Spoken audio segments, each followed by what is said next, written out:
आज की वीडियो में हम यह समझने वाले हैं कि चैट जीपीटी की हेल्प से आप अपनी इंग्लिश को कैसे इम्प्रूव कर सकते हैं।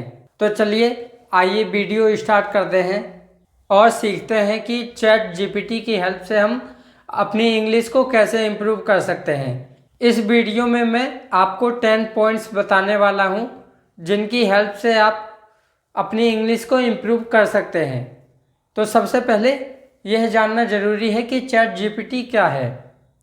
चैट जीपीटी ओपन एआई नामक कंपनी के द्वारा तैयार किया गया एक ऐसा चैटबॉट है जो हमें हमारे क्वेश्चंस का आंसर बिल्कुल ह्यूमंस की तरह देता है।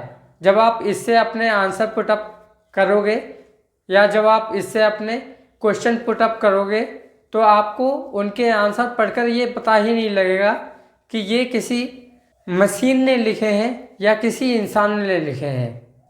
तो चलिए देखते हैं कि जब मैंने चैट जीपीटी से ये क्वेश्चन किया कि tell me 10 tips by which I can improve my English, तो चैट जीपीटी ने हमें क्या आंसर दिया है। आप इस आंसर की स्क्रीनशॉट देख सकते हैं।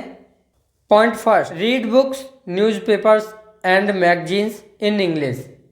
चैट जीपीटी कहता है कि अगर आपको अपनी इंग्लिश इम्प्रूव करनी है तो आपको बुक्स, न्यूज़पेपर और मैगजीन्स को पढ़ना होगा, और ये सभी इंग्लिश की बुक्स, इंग्लिश के न्यूज़पेपर और इंग्लिश की मैगजीन्स होनी चाहिए।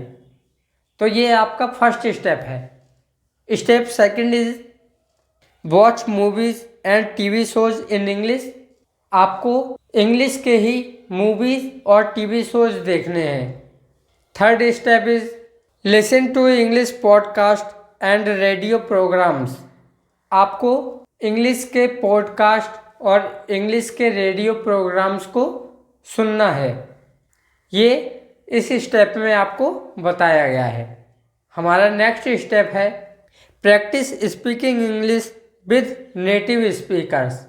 नेटिव स्पीकर्स का मीन्स क्या होता है? नेटिव मीन्स आपके कंट्रीज के जो स्पीकर्स हैं या जो आपकी कंट्री के एसेंट को बोलते हैं, उन स्पीकर्स के साथ आपको अपनी इंग्लिश की प्रैक्टिस करनी है। अब आप कहेंगे हम बड़े बड़े स्पीकर्स से कैसे कम्युनिकेट कर सकते हैं?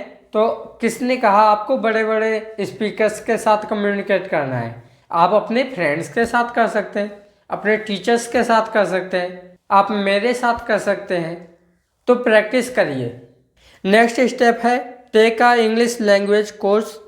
आपको कोई इंग्लिश लैंग्वेज का एक कोर्स करना चाहिए।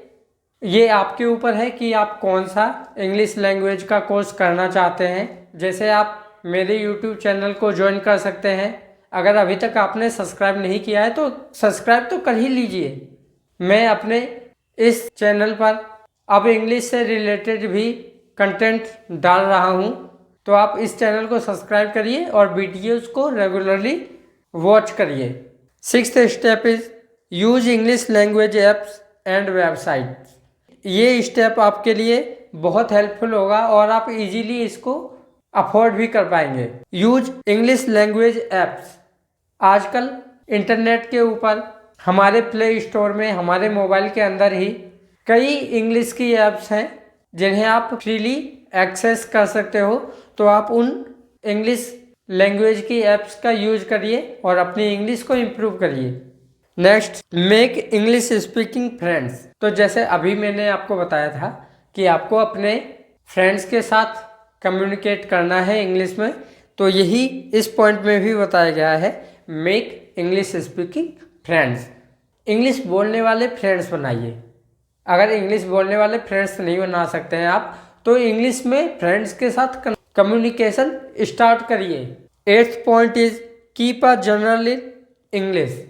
एक जर्नल लिखिए जो इंग्लिश में होना चाहिए, यानी कि आपको एक डायरी बना लेनी है या आपको कुछ भी ऐसे नोट्स बनाने हैं जो आप इंग्लिश में ही लिखेंगे। आप अपना डेली का रूटीन भी इंग्लिश में लिख सकते हैं। तो आप डेली का जो काम करते हैं, अपना रूटीन वर्क इंग्लिश में लिखिए। मैंने अभी कुछ दिन पहले एक वीडियो बनाई थी 5 points to improve English fluency. आप उस वीडियो को देखिए और आप ये समझिए कि आप कैसे अपनी इंग्लिश की फ्लुएंसी को इम्प्रूव कर सकते हैं। वो 5 पॉइंट मैंने बहुत इजी पॉइंट्स बताए हैं आपको, और आप दिन में आधा घंटा 1 घंटे का टाइम निकालकर उन पॉइंट्स को कवर कर सकते हैं। बहुत इजी पॉइंट हैं।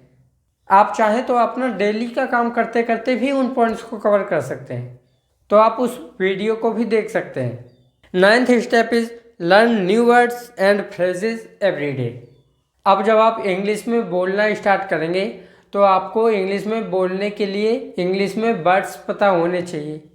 तो कोशिश करिए कि आप डेली 1, 2 या 3 वर्ड इंग्लिश में न्यू वर्ड्स लर्न करेंगे।